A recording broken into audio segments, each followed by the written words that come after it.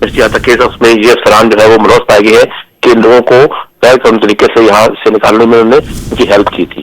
بہت شکریہ شکیل قرار ان تفصیلات کے لیے۔